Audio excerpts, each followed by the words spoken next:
resguardando la seguridad en este puerto de Acapulco, Jorge. 140 casillas, y entonces ahí pues sí hay un rezago importante en ese distrito. Vamos hacia la mitad en Juchitán, en el distrito 1 de Tuxtepec llevamos 2/3 partes de las casillas instaladas, pero en 8 de los 11 distritos capacidad de tener una votación válida.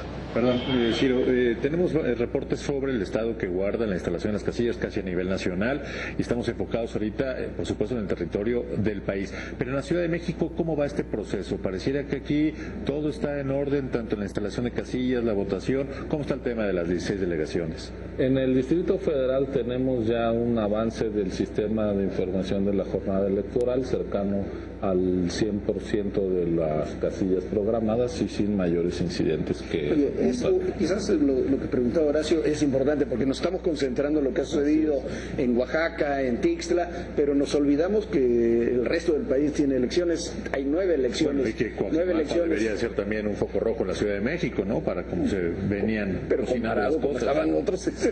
Y tenemos elecciones tan competidas como las de Nuevo León, las de Sonora, las de Querétaro, y por lo menos de lo que tenemos hasta ahora no hay ningún reporte de irregularidad en ninguno de esos estados. No, yo creo que en general está siendo una jornada que se está desahogando muy bien. La única incertidumbre en Sonora, en Nuevo León, en Coajimalpa, en Querétaro, en San Luis es quién va a ganar, pero esa es la incertidumbre legítima en democracia, ¿no? Una pregunta también, otro factor que no podíamos controlar era las condiciones climatológicas por el huracán, por Blanca, ¿no? Entonces, ¿hay algún reporte que haya afectado ya sea alguna casilla o alguna comunidad donde no hayan podido ir a votar?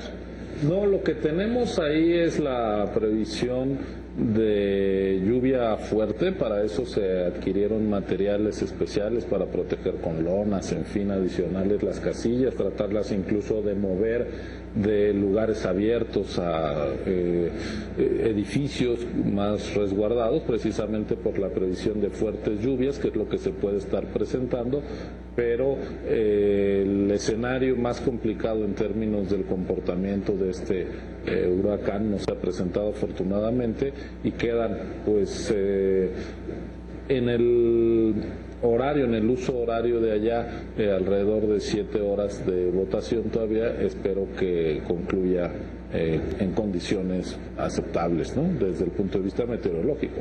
Oye, regresando a los lugares donde había habido conflicto, la única elección hasta ahora que se anuló es la de alcalde en Tixla. Así es. ¿La federal también se anuló en Tixla? Sí, lo que es casilla única, entonces si tú anulas la casilla, anulas las dos.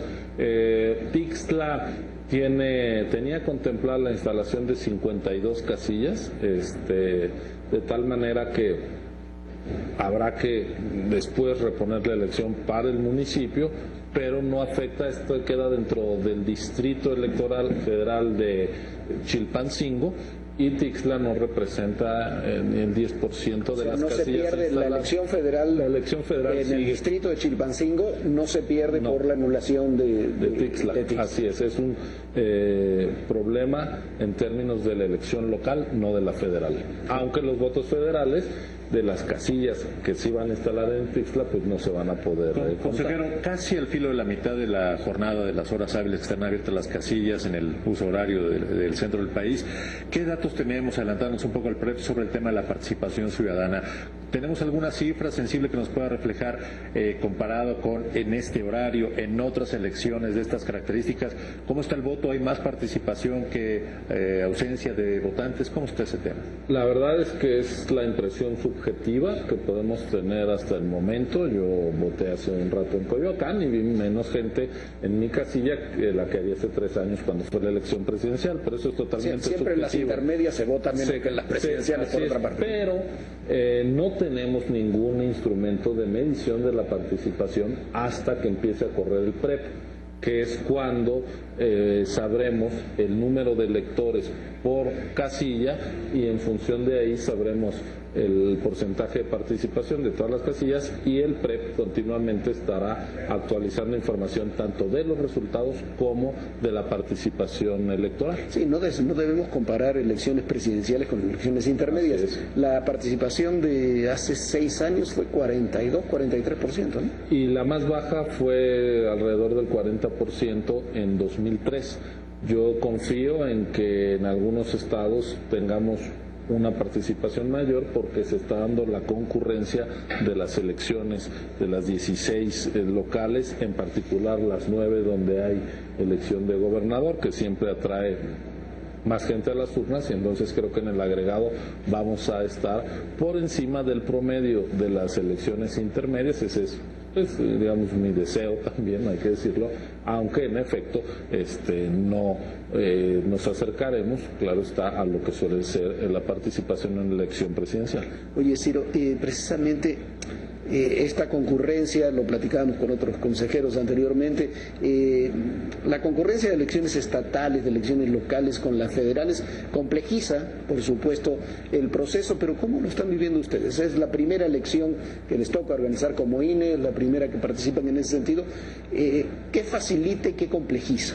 Mira, nosotros en el pasado, bueno, el IFE, el Instituto Federal Electoral, tenía que ir a notificar al 10% de la lista nominal que habían sido sorteados para desempeñarse como funcionarios de casilla, y donde había elección local, la autoridad hacía lo mismo con el otro 10%. En total, tú ibas a buscar al 20%, a uno de cada 5 ciudadanos, a decirle que si quería ser funcionario de casilla.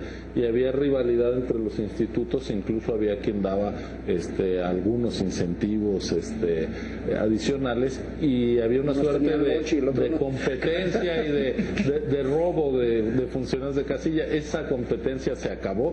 En vez de buscar al 20% de los ciudadanos, ahora solo el INE hace ese trabajo, es el 13%, es una tarea mayor para esta institución, pero menor en términos de la agregación.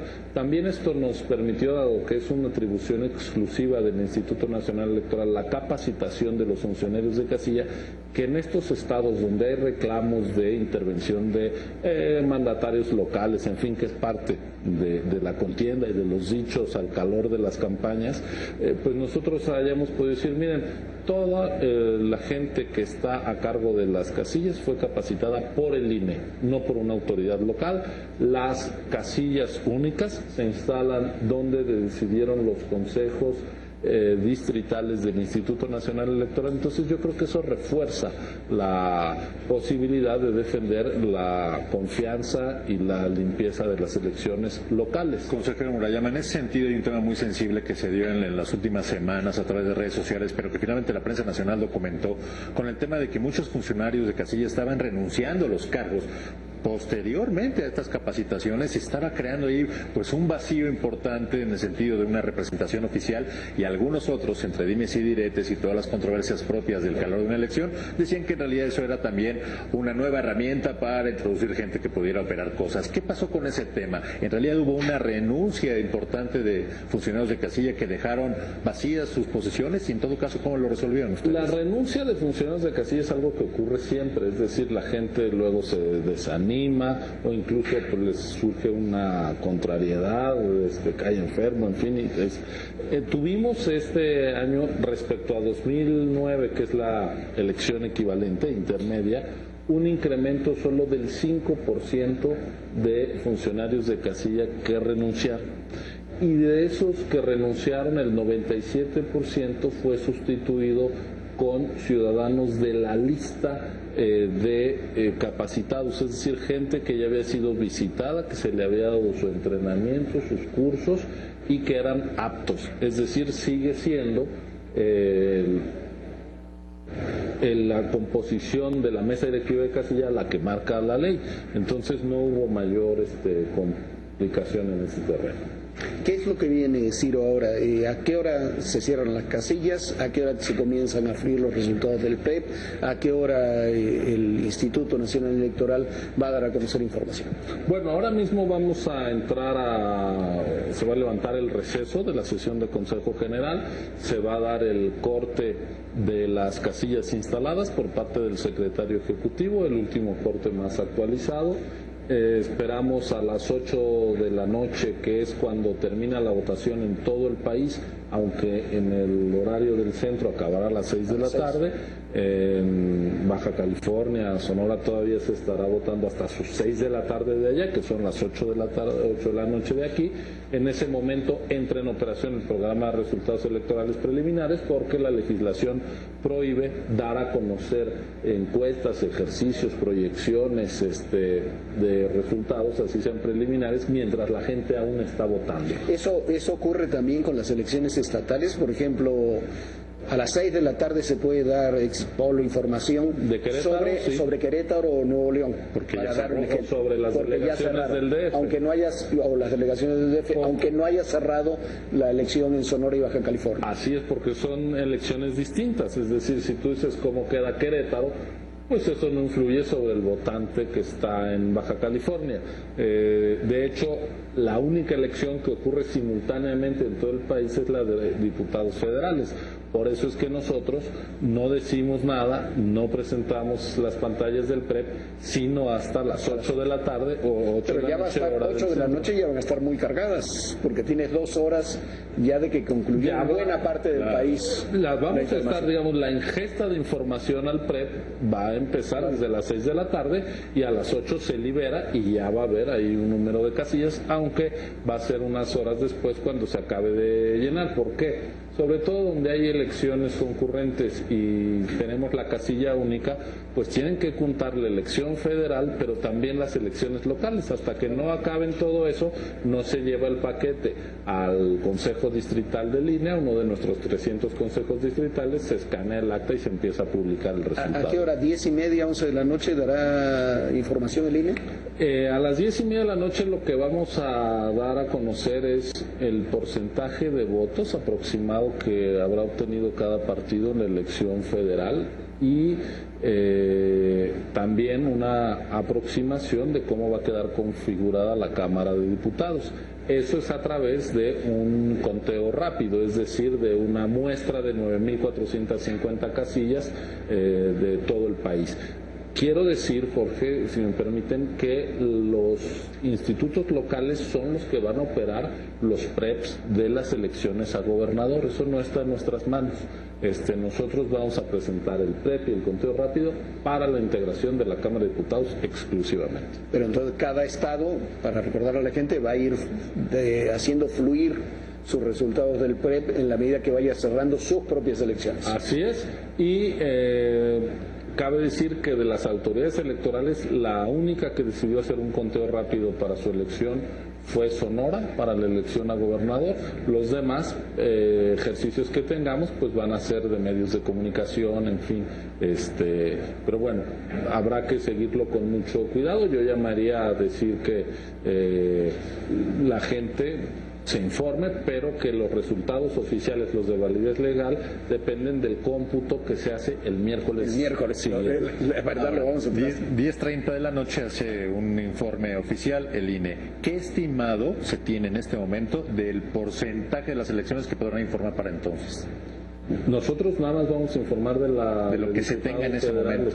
¿O ya estará cerrada esa hora totalmente? Pero sí, es que son diputados federales lo que nosotros vamos a dar a conocer. Ok, muy bien. Ciro, muchísimas gracias. Gracias a ustedes. Gracias, mucho éxito con el resto de la jornada.